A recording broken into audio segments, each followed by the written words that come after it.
wife is she has this thing that's called ADHD. Do you know what this is? Sure. Why do you have binoculars?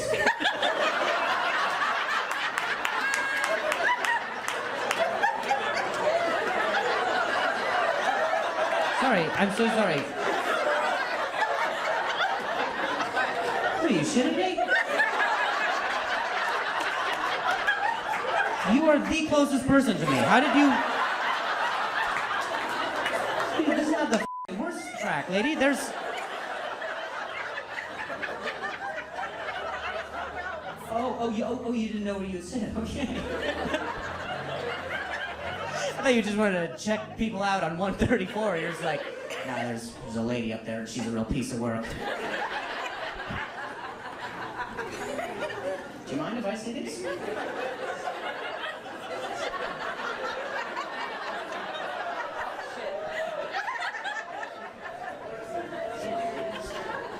Oh shit, lady. Bro, these suck. Wait, is this the right way? Yeah, it is, right? Actually, you could probably do it this way. This just binoculars for the front. The lens is not good. It's not.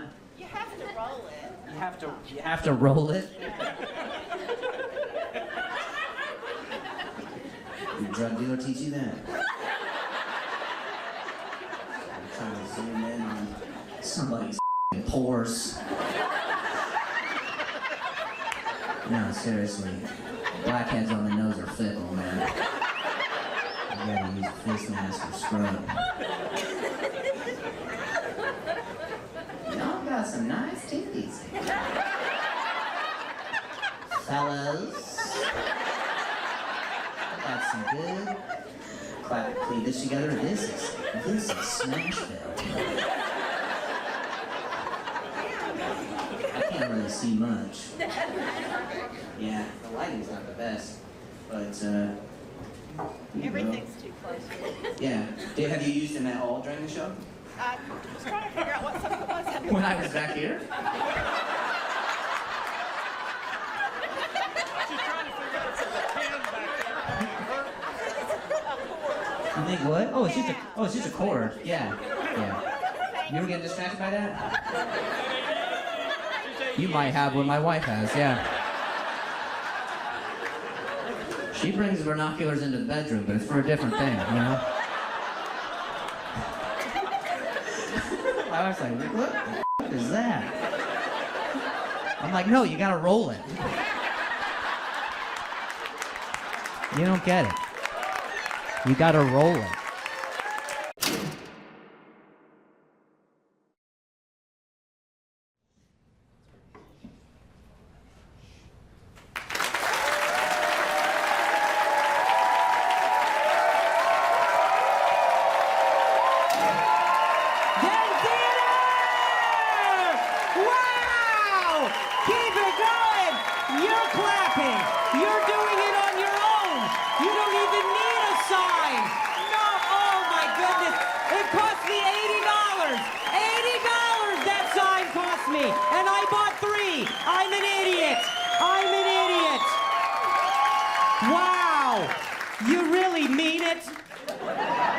Unprompted. Oh, that didn't feel forced at all. God, were we so artsy back there? Oh, I'm sorry, I'm so vain. Guys, it's good to be here. Thank you so much for coming. My goodness, I've always just wanted to be on the north side of Chicago. Just the north specifically. I always lay over in Milwaukee just to make sure that I come from the north. Bullets make it windy. I grew up in the Midwest, and so it has a special place in my congestive heart. Oh, people from the Midwest, we know how to eat.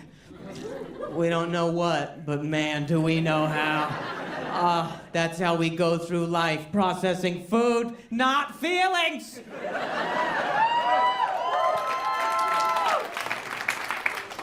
We eat. And yeah, our bodies reflect that.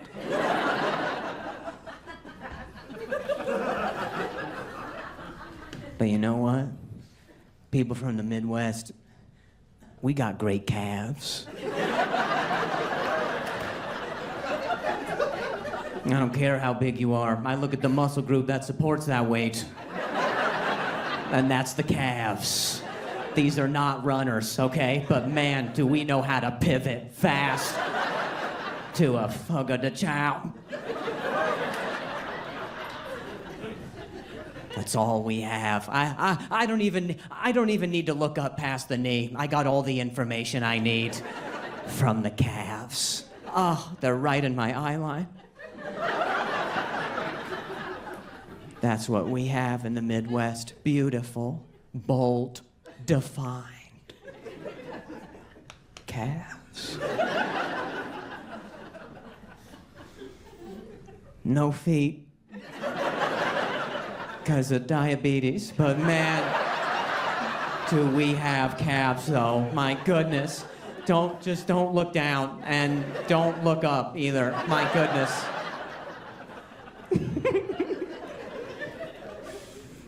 I'm very accepting of people who are different body typed. My wife and I, we got different body types. She's tall. She's a tall lady. She's a lady. I just decided just now. That's how tall she is, all right? She could help you in a store. My wife and I, we don't look like we go together. Like, if you saw us out, you'd put an end to it right away. You'd be like, hey, I don't know what this is, but you need to knock it off right now. You cannot traffic this young man.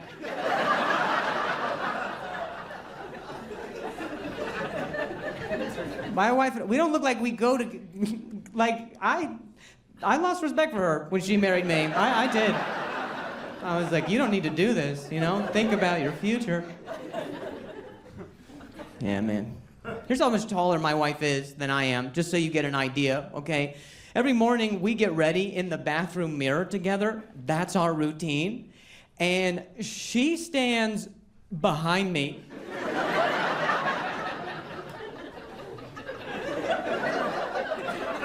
There's room on either side, and she is directly behind me. I'm like, do you need me to move? She's like, you're okay. And then she unhooks me from her little backpack, and I friggin' run out of there, you know what I mean? She's like, go play, and then I go play. Oh, I'm so fast when she tells me to go play. I'm running around in the morning. I get the zoomies, you know? I'm all under the furniture. You can't catch me, you know? I had my juice, you know? I'm so fast.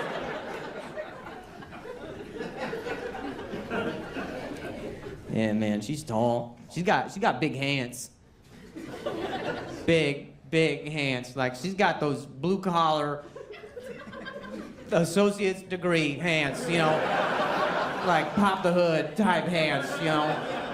Like, when my wife met my dad for the first time and they shook hands, it was firm. My dad was like, take care of my daughter. And it felt like an exchange. I was like, but Pa. He was like, no. You're not my property anymore. This fellow will take care of you now.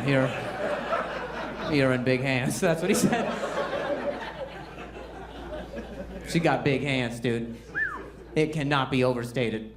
Big. She got those trans hands.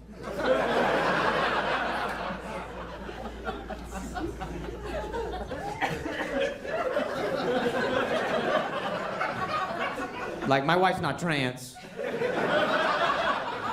But those hands, they've got other plans. She got those plans hands. Like, I'm very proud of my wife, okay? And so I'll post a photo of us on my Instagram, right? And then people will comment in the comments that they think my wife is trans. And I'm okay if somebody's trans. I'd be okay if my wife was trans. I'm not okay with somebody weaponizing the idea of someone being trans in order to hurt them. That's where I draw the line. Yeah. But those hands, I mean, if they're in the photo, I'm like, I get it. You know, I get why they said that. And so now she takes the pictures. She's got big hands, dude. I'm thinking about them right now. I can't. Like, sometimes we're in the bedroom and we're just getting right to it.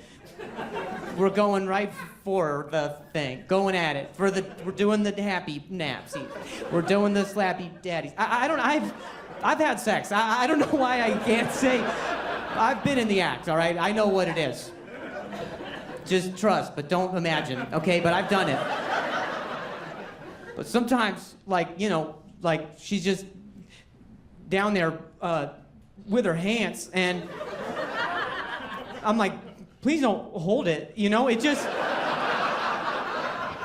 doesn't even look like mine when she holds it. I'm like, that's not mine. There's no way that that's the same one that I had when I got here. It's not even mine. If you could return mine, that would be helpful. And then she lets go, and I'm like, there he is. Nothing in the background for scale. My goodness. He's magnificent. He's got a shadow, almost.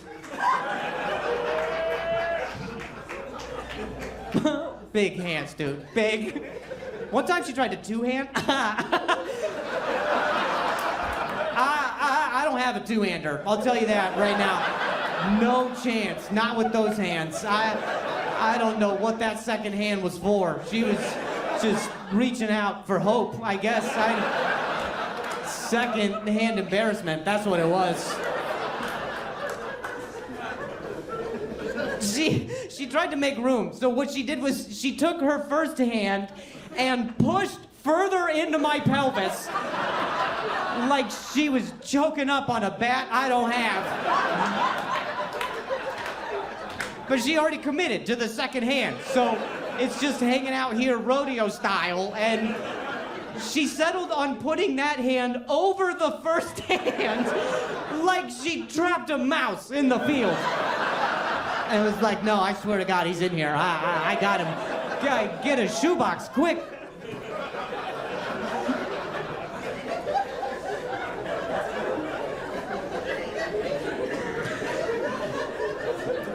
It just looks so small when she holds mine. Then she grabs hers and it looks totally normal, you know? I'm like, God dang! Look at the hog on this chick, my God! That explains the hands.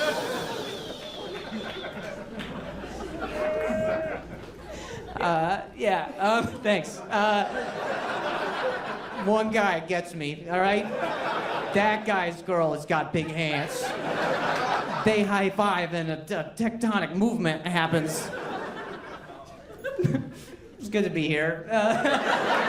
Thanks for coming, guys. I appreciate it.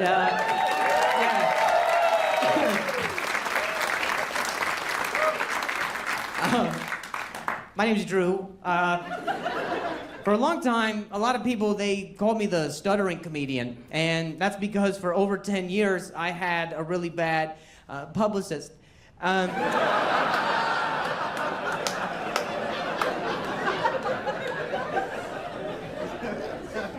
But I also had a really bad stutter.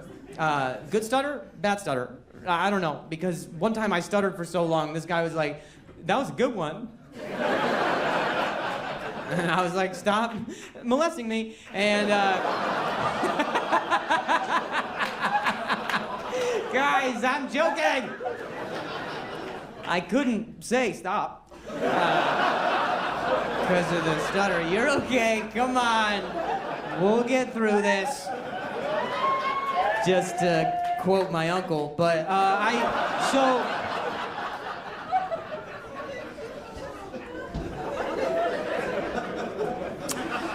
And so, the stuttering comedian is how I am affectionately referred to by some.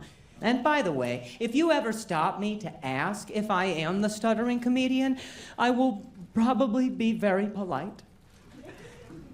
But also, I might be a bit apprehensive.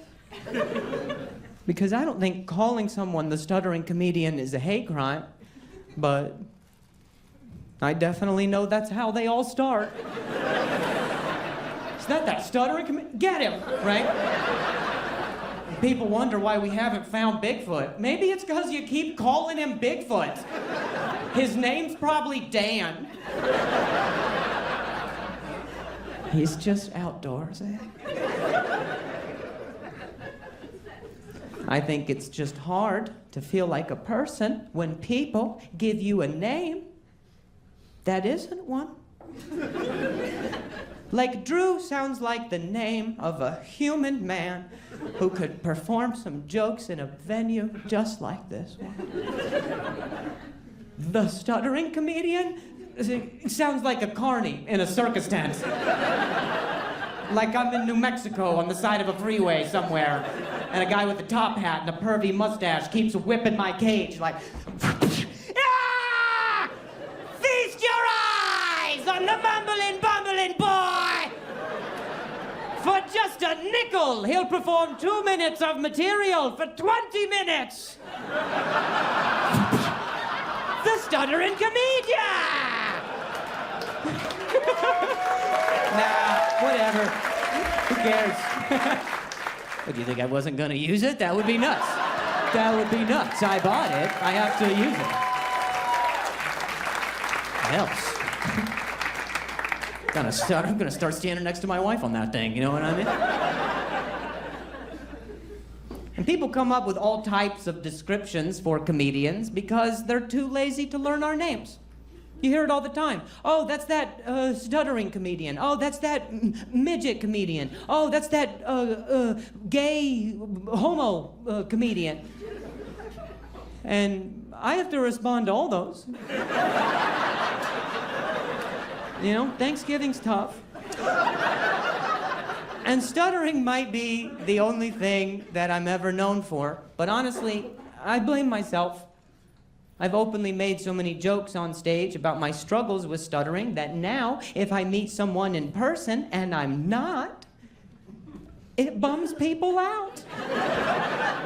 They react like they caught Mickey vaping at Epcot. They're like, "Are you that stuttering comedian?" I'm like, "I guess." They're like, "Well, you're not stuttering now. Is it an act?" I'm like, "Actually, no, it's a condition predicated on the level of my anxiety, and I guess from over there, before I met you, I couldn't tell you were a total ass hatchet." But don't worry, I feel unsafe now, so my stutter's on his way, you'll see. Like, I would never put an adjective in front of what you do for a living to describe you. To you. Can you imagine if you were like, are you that stuttering comedian? And I was like, I don't know. Are you that flaccid accountant? Is that you?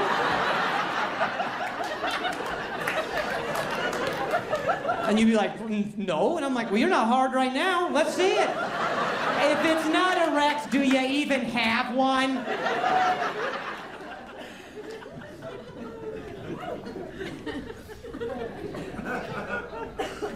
I think it's just that some things sound more prejudiced than descriptive. Like, let's say I was leaving the house for a flight and I called to my wife in the next room, "Hey, babe, my Uber driver's here." She'd be like, "Okay, bye, have a nice day." I don't listen to whatever she says, but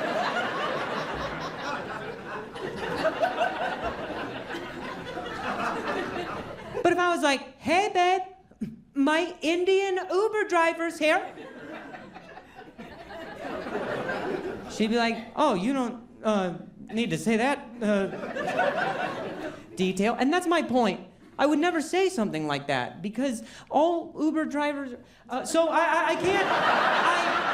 Hey!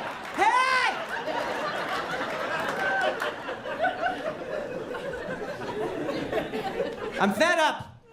That's my point. For too long and for too many years, I've tried to exploit the double standard and what it is that you can call me versus what I can call you. And every time I try, it does not go great. Like, I was at my apartment complex the other day, and this guy he came up to me and was like, "Oh, hey, it's the stuttering comedian." And I was like, "Oh, it's my Korean landlord."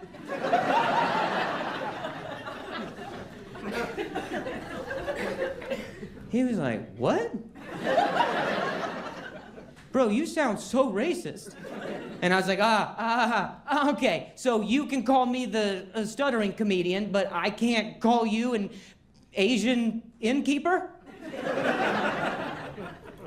He was like, "No. I'm Mexican." Tomato potatoes. I mean, what are we talking about? 1A, 1B.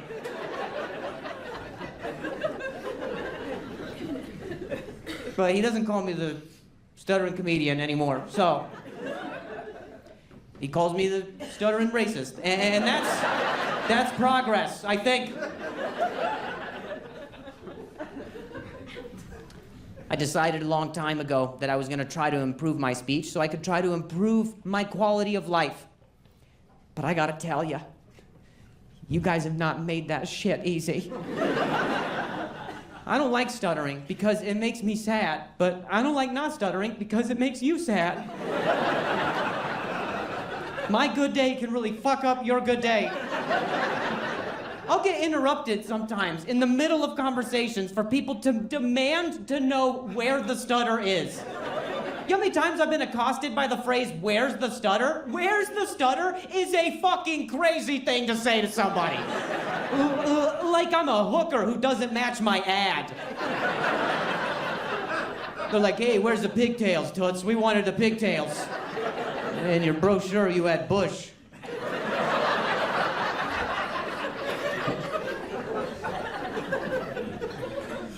I get that to my face. But I prefer to get that comment online because there you can see the dump. "Where's the stutter?" All caps. There's typos, grammar issues. It looks like somebody was typing it using one hand.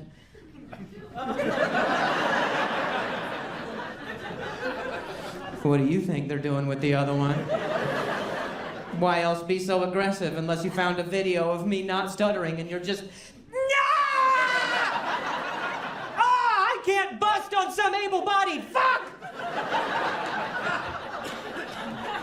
I'd like to see if I can finish before he does.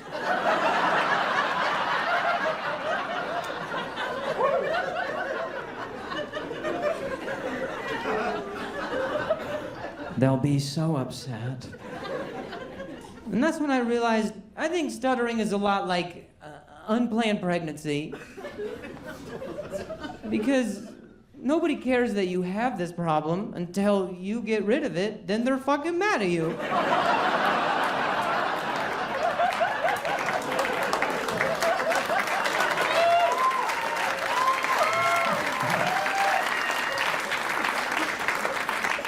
In Chicago, I thought you were about to be super Illinois for a second. I was like,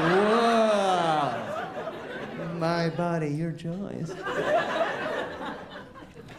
I stutter because when I was 20 years old, I was playing shortstop on a softball team, and a grounder took a hop, hit me in my throat, and I had fallen and hit my head on the ground, from which I had a minor vocal contusion and a major concussion that was later diagnosed as a traumatic brain injury. TBI for me, RBI for them.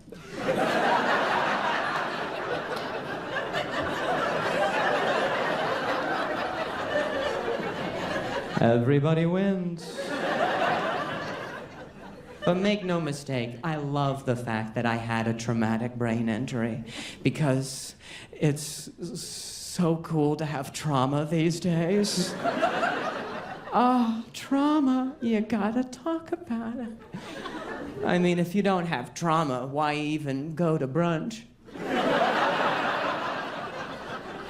We have nothing to discuss. I consider myself lucky that I had a traumatic brain injury. It could have just been a brain injury. but it was traumatic. I got my trauma notarized.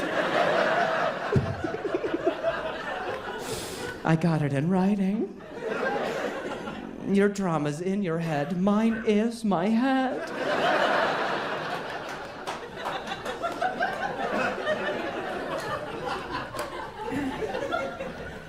Apparently, the severity of my injury made such an impact because when I got hit, my head snapped all the way back. I had nothing to stop the momentum from my head snapping all the way back. And when it happened that day, in that moment, I knew that the earth is flat.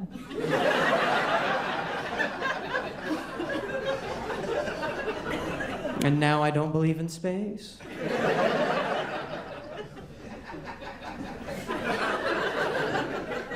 We throw that word around trauma so casually because I believe we've gotten soft as a species.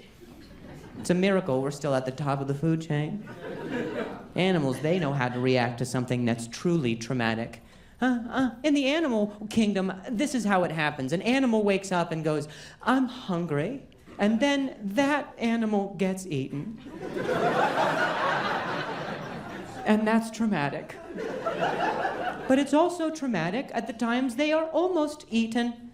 And I would encourage you one of these days to see how they react. Turn on Animal Planet, watch a gazelle, see what it does as it escapes the jowls of a lion. You know what it does? It shakes off, moves 20 yards to the left, and continues grazing.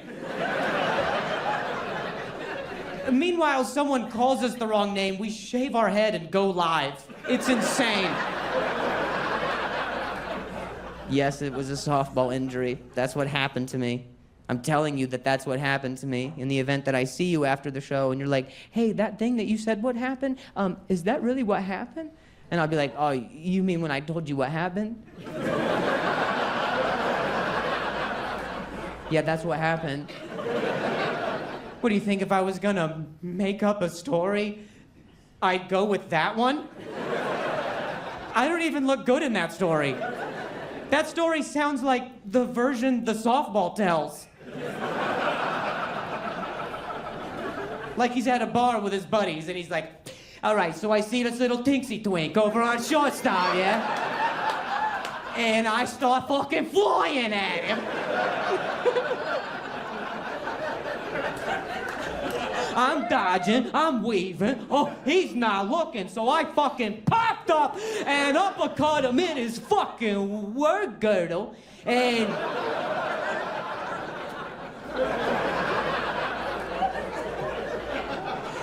and now he's all retarded, yeah. I did that. Me, Mr. Softball.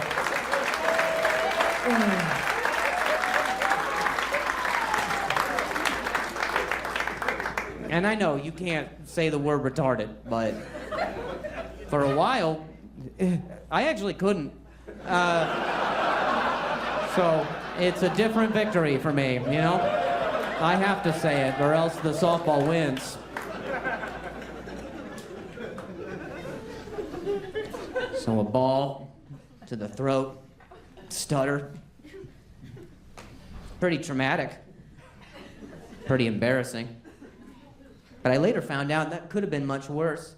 Because there was another guy on our team, he told me at one point he got hit in the throat with 2 balls at the exact same time.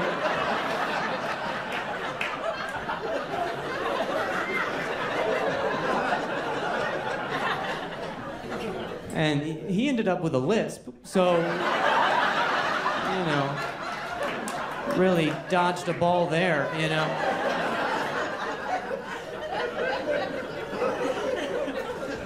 I don't know why grown men play softball. Recreationally, I'd rather do the drugs than the sports. I have no idea what it is about grown men who are like, "Yeah, I haven't been on a treadmill in 8 years, but I'll see you Saturday." Are you sure, Charlie? You look out of shape. No, I'll hit him with one of these. Why does every dude over 40 think this is effective? Just this stretch, and he just does the one arm. No, I don't want to hyperextend my gelatin, you know? when I'm picking up my glove. Softball, what a silly game. We're so out of shape for the easiest game. Softball is like if people who watched baseball played baseball. In rec softball, we don't have any innings. We don't have a time limit. We play until everyone's injured. That's when we're done.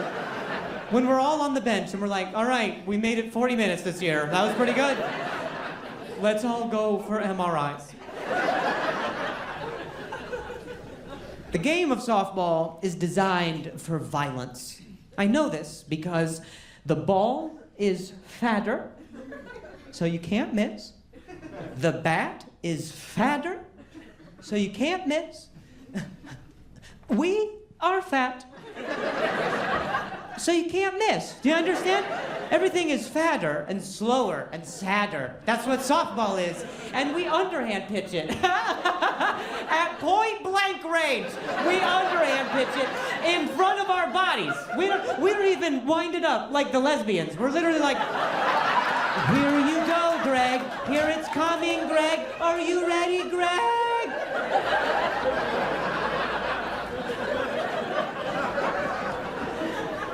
And Greg's going through a divorce. We don't think he's gonna take it out on someone. I look exactly like his wife.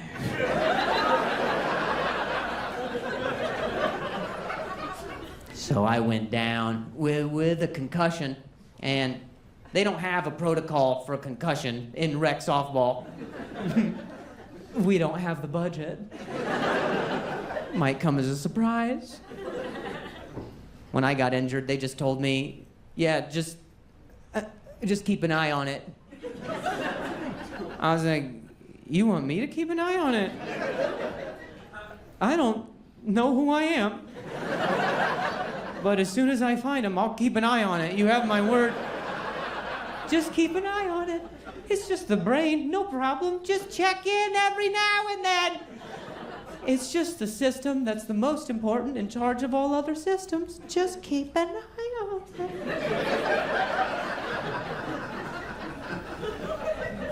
I have a suggestion, softball, and maybe it's that your protocol for a concussion shouldn't be the same as it is for a fucking casserole.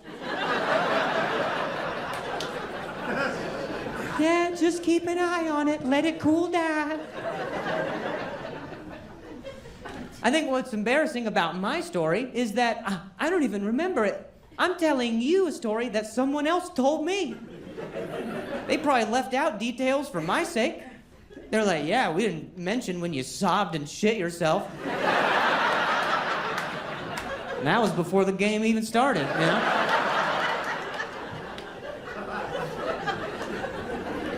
So, I don't remember my injury. And I know, you're like, Drew, how could you not remember your injury? Well, that's the thing about brain injuries, is they are in your brain.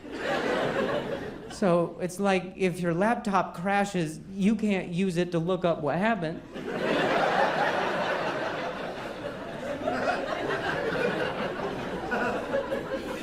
So I don't remember my injury. I do remember being in the hospital the next day. That was like my first memory back. I remember the doctor who diagnosed me. It was such a somber scene. I remember he walked in and he was very stoic. He looked at me and he was like, well, son, there's no easy way to say this, but you stutter. And I was like, yeah, I was just trying to tell you that.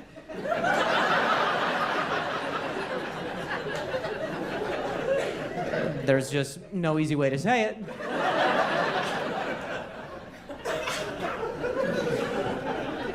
And he was like, well, things are gonna be different for you, and probably for the rest of your life. For example, if you ever want to have kids and you are someone who stutters, or your partner stutters, there is a 50% chance that that kid will end up trans. And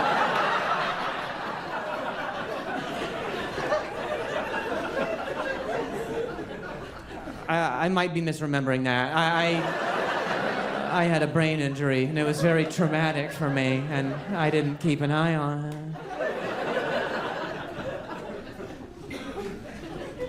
And I support trans rights. Yeah, I do. I think it's a beautiful thing. I think it's especially beautiful for men because, you know, you can't hit a woman.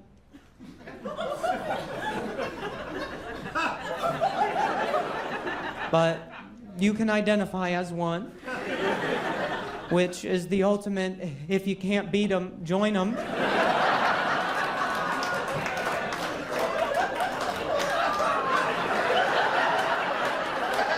Don't you tense on me now. We've gotten too far together. We've gone, I paid for an elephant stand.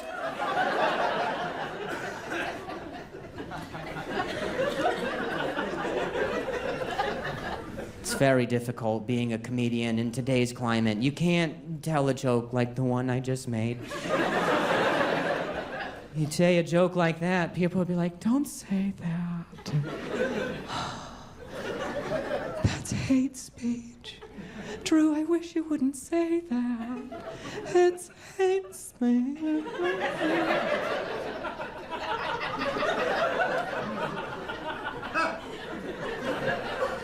It's like, it's not hate speech. I just told a joke, and you just hated it. You don't speak for all of us, all right? That's like when you go to a restaurant and the waiter's like, hey, we need any more bread for the table? And one person's like, we're okay. It's like, that's not your fucking call.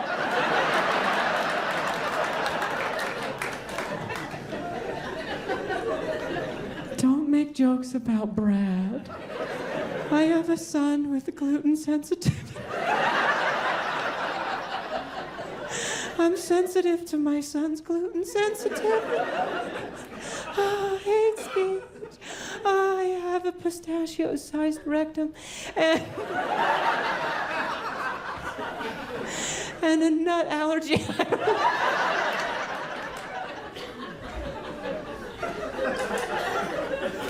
Hate speech. There are some studies out there, some theories that support the idea of people who have experienced traumatic brain injuries later in life develop symptoms of depression, and I think that's bullshit. I didn't just get the symptoms, I got it. I just went right for it, you know, I skipped all the other nonsense. I was like, no, I'll just take it. But I don't like to tell people that I have depression, it's too depressing. Instead, I like to say that I'm a sad motherfucker. Right? Feels a little more active, you know? Like I'm winning versus my depression. Depressed people, they like to brush their teeth in the dark. Sad motherfuckers, we turn that toothbrush into a shiv, you know? It's active. And depression's the only illness where you can tell your friends you get better, and they're like, I think you should get a second opinion. And you're like, I'll stab you with a Colgate. You don't know me. And so, yeah, I'm somebody who has it, but I gotta tell you about it in case you have it. I want you to know it's okay to have it. But I'm having a great week. I'm on day 7 right now of antidepressants. So, if you don't laugh,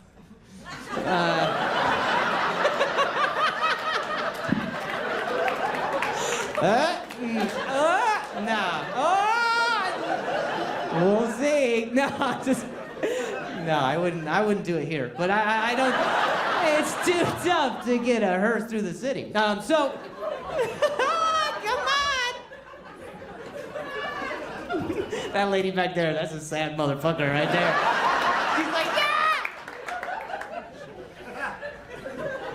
Antidepressants are fickle because everybody says you're supposed to give them about 4 weeks before you feel anything, which is strange. Feels like if you're depressed, the last thing you have is time. That's why it's a hotline. not a P.O. box. I got hooked up with this drug dealer over at the pharmacy, and she was the one who told me. She was like, just so you know, when you're on antidepressants, it takes about 4 weeks for you to feel anything. I was like, well, do you have a same-day option? Because I am depressed right now. Actually, I'm more depressed since you told me this. We are headed in the wrong direction right now.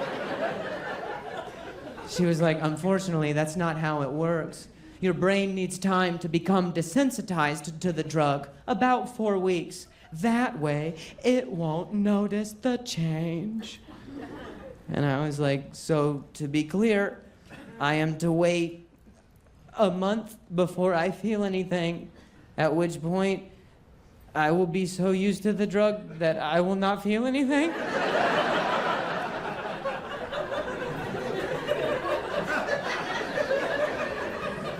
She's like, I think so, yeah. I was like, all right. Well, I'll put in these 4 weeks, but you should put in your 2. Let's be different people at the end of this. Everything she was telling me was bumming me out. She was like, just so you know, when you're on antidepressants, you can't drink. I was like, you can't drink? You don't know shit about me. I have unlimited potential. You have no idea what I could do on antidepressants. She's like, I mean it.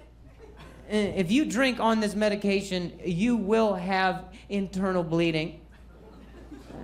And I was like, well, if there's no mess...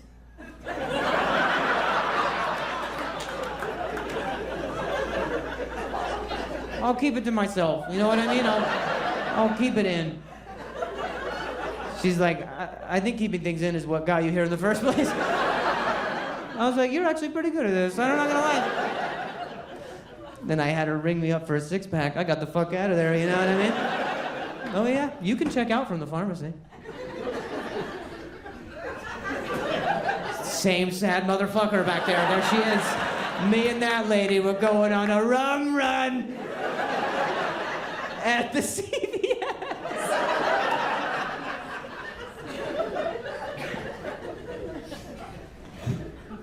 I'm glad that we're in a time where everybody is more accepting of mental health, but I will be honest, I'm not looking forward to the day Gen Z starts working the phones over at the Unalive hotline.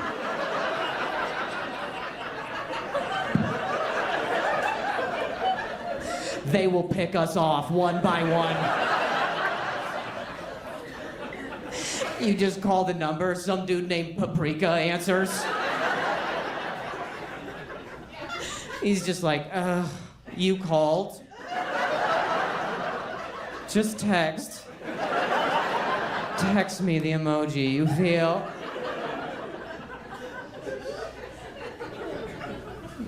I also think it's just a bit confusing, because sometimes the very reason you might be calling that number seems to be greenlit by a lot of the terms they use. You ever notice that? Let's say you call up Paprika. And you're like, hey man, I'm in a weird way, you know, I don't know, but I got a shotgun in the next room. And Paprika's like, I'm feeling triggered.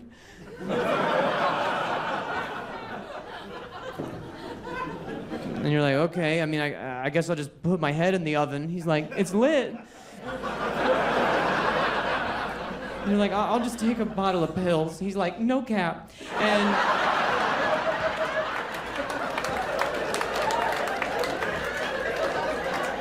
let's say you go through with it, and some Gen Z paramedic shows up, and he's like, damn, he slayed.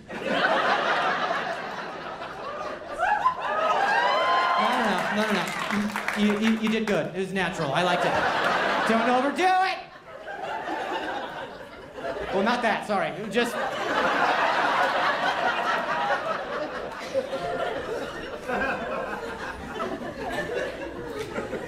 But it's not enough to take the pills. Everybody says You're supposed to get a therapist, and you're supposed to find a therapist that's the right fit. But they also want you to go through insurance, and those are different. Comedians, we don't have good insurance. Like, I have assurance. Like, when I get hurt, I go, I should be fine, and I assure myself, and that's my insurance. My insurance is not good. I'm with Blue Cross No Shield, and they don't... It's not really a plan, you know? It's more of an idea. Nothing's laminated. And the therapist they got... The therapist they sent me, he's not... Like, you know when you go to court and they say, if you do not have an attorney, one will be provided for you? That's my therapist. It would be better to self-represent at this time. I hate him. And I tell him that. And then he charges me. That's our relationship. He does he vapes. Can you do that? I don't think you can. You can't. He should be stripped of his degree. And if his office wasn't so smoky, I'd be able to find it. But he vapes. He's been divorced like 3. He's the problem, and I don't know how to tell him. You know, he's always like, "Oh, sorry, my ex-wife." I'm like, "No, let's talk about it. What's going on? Which one?" I hate therapy. I hate that it's 45 minutes. I hate that therapy's 45 minutes. It's like I pay the full rate. You should give me a full hour. You know? Well, 45 minutes? What are we doing? 45 minutes is just enough time to have an emotional breakdown and then feel abandoned. At 44 minutes, he's like, that's our time. I'm like, no, Dad, please. How impersonal. That's our time. Oh, that's our time. Strippers and therapists. They're the only 2 people who say, that's our time. You don't think that's fucking weird? Did it matter to you, Richard? If that is your real name. I just think therapy should be longer than an episode of Squid Game. That's what I think. Or else I'm just gonna watch Squid Game. You're not better than Squid Game to me. My wife, she does her therapy over Zoom, so I don't count it. I'm sorry, if your problems are not big enough for you to drive to fix them, they're not real fucking problems to me, all right? Why don't you sit in traffic like the rest of us and cry on the way back? That's what it's for. That's therapy. My wife, she does her therapy over Zoom, and so we do this little dance where she says she has an appointment, and then I leave the house and pretend like she's not about to talk shit about me for the next hour. That's a fun dance to do. I know it's about me. She's a white lady with a house and no job. I'm her only problem, all right? I'm just kidding. She obviously has a job. She got those big hands, you know what I mean? It would be a shame to not put those puppies to work. It's insane how she starts her sessions. I don't know what is going on in women's therapy. They're getting all cutesy bootsy with each other. I hear the start of how my wife's sessions go. She starts hers and it goes giggling? What? She made sangria, they're clinking glasses and scrapbooking and sinking cycles. It's nuts over there. It's nuts what's happening in women's therapy. But I think I'm just jealous because women are better at therapy. They are. I think women are better at therapy because they're so collaborative. Women say the type of things in therapy that you'd hear someone say at a museum. She was saying things like, hey, can we go back to that first thing? Oh, I totally forgot about that. I'm learning so much. Therapy for dudes is like a bathroom at a truck stop. We go in and we're like, Yeah, I'm probably just gonna hold it.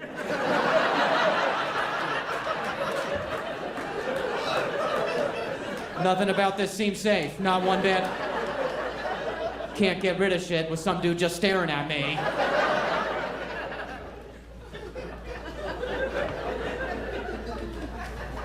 But for all the things that therapy is, it is not nearly as bad as speech therapy. Yeah, I do both. I'm twice as fucked up. Speech therapy is nuts. Most people who are in speech are kids. And so, I'm the oldest client.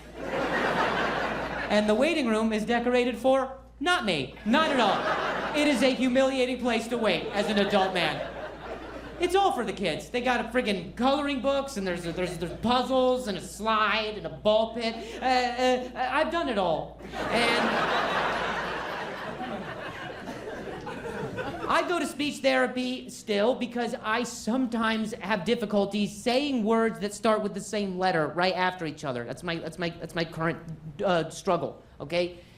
But the last time I was there, I'm sitting in the lobby, and I'm just across from this 6-year-old who's just staring at me. So I was like,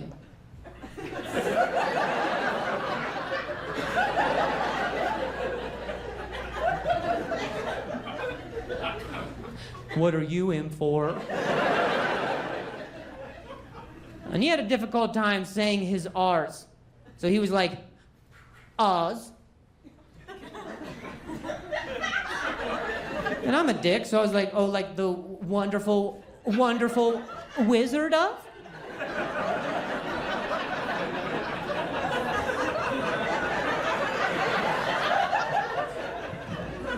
And he was quick, too. He was like, you here for W's?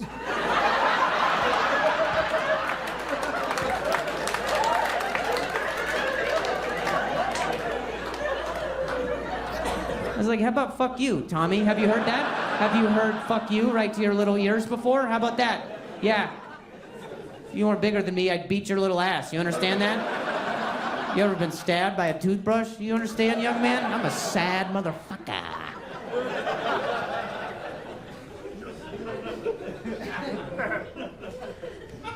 And his name was Wyatt, but I didn't want to take that risk, you know what I mean? So he's Tommy now to me. I changed it. Speech therapy is a little wild, man, because what they're trying to do is acclimate us socially to things that you guys can already do pretty naturally. Like when you talk to somebody, you look them in the eyes. That's something that you do. They want us to maintain eye contact through a stutter. Do you know how fucking weird that is? To just be looking at someone in the eyes and be like,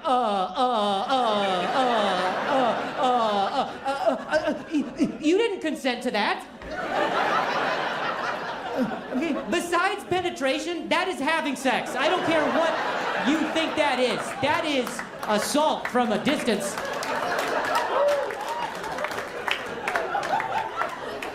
And if I stop, I can't stop, because if I stop, if I go,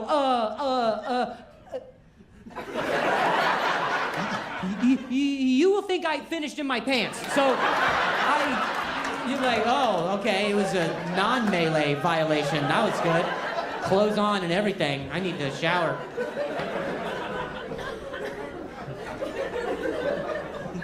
There's all types of crazy things that they're trying to teach us in speech therapy. You know, you've heard about people who stutter when they sing. They don't. You've heard about this.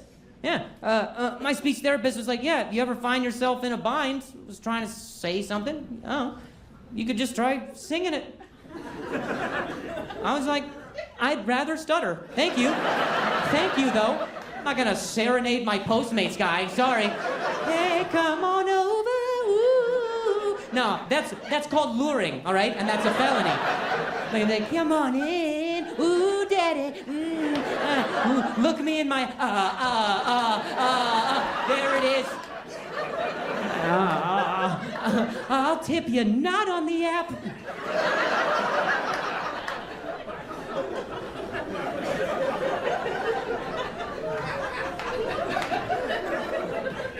I don't